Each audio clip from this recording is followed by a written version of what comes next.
हम बड़ी मेहनत करके आपके लिए हॉरर वीडियो बनाते हैं, लेकिन आप में से ज्यादातर लोगों ने हमारे चैनल को सब्सक्राइब नहीं किया है। अगर हमारी भयानक कहानियां आपके दिल की धड़कनें तेज करती है और आपको रोमांच से भर देती है, तो हमारे चैनल को सब्सक्राइब करना ना भूलें। तो आइए इस डरावने सफर में हमारे साथी बने, सब्सक्राइब करें और हमारी हर नई कहानी का हिस्सा बने। द बंद हवेली, पंजाब के रेतीले मैदानों में एक सुनसान गांव के बीचों बीच एक विशाल हवेली खड़ी थी। गांव वाले इसे बंद हवेली कहते थे। सालों से बंद पड़ी इस हवेली के बारे में कई कहानियां थीं। रात के समय हवेली के अंदर से अजीब सी हंसी और चीखें सुनाई देती थीं। कभी कभी खिड़कियों में रोशनी भी जलती देखी जाती थी, लेकिन सुबह होते ही सब कुछ गायब हो जाता था। मीरा, एक जानी मानी हॉरर राइटर, इन कहानियों से रोमांचित थी। उसने गांव के मुखिया को मना लिया और एक रात हवेली में रहने की इजाजत ले ली। सूर्यास्त के बाद मीरा अकेली हवेली के अंदर दाखिल हुई। अंदर का माहौल और भी ज्यादा भयानक था। टूटी हुई खिड़कियों से हवा की सनसनाहट आ रही थी और धूल की परतें हर चीज को ढके हुए थीं। काली परछाई दीवारों पर नाच रही थीं, मानो कोई उन्हें देख रहा हो। मीरा ने कैमरा और रिकॉर्डर सेट किया और टॉर्च जलाकर हवेली का निरीक्षण करने लगी। ऊपर की मंजिल पर जाने के लिए एक भव्य सीढ़ी बनी हुई थी। सीढ़ियां चढ़ते हुए मीरा को लगा जैसे कोई उसकी सांसों की आवाज गिन रहा हो। शीर्ष पर पहुंचकर उसने एक कमरे का दरवाजा खुला देखा। अंदर जाने से पहले उसने एक गहरी सांस ली और कमरे में दाखिल हुई। कमरा एक पुराने जमाने के शयन कक्ष जैसा दिखाई दे रहा था।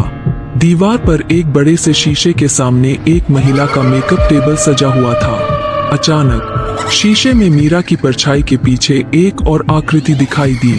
एक लंबी काली पोशाक पहने हुए एक औरत। मीरा चीखने के लिए मुंह खोल ही रही थी कि आकृति गायब हो गई। घबराहट के मारे मीरा ने कमरे से निकल भागने की कोशिश की, लेकिन दरवाजा अचानक बंद हो गया।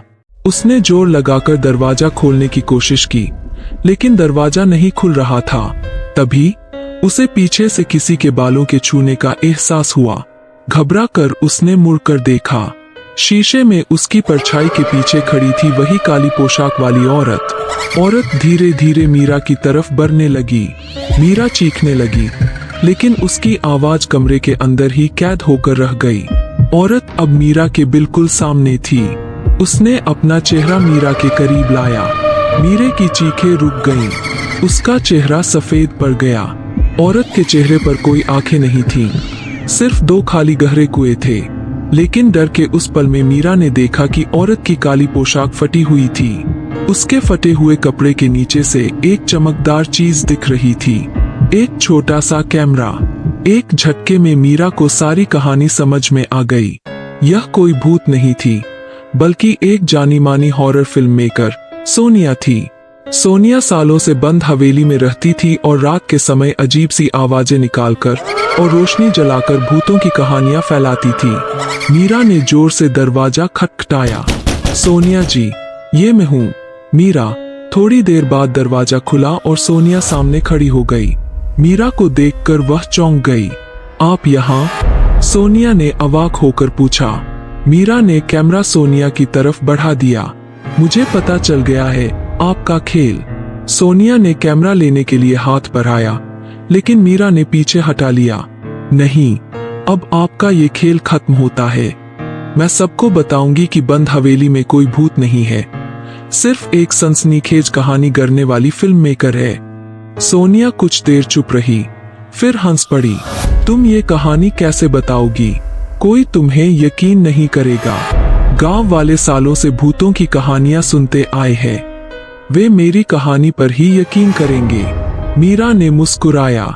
शायद आप सही कहती है, लेकिन अब मेरे पास आपका कबूलनामा है और ये कैमरा भी सबूत देगा।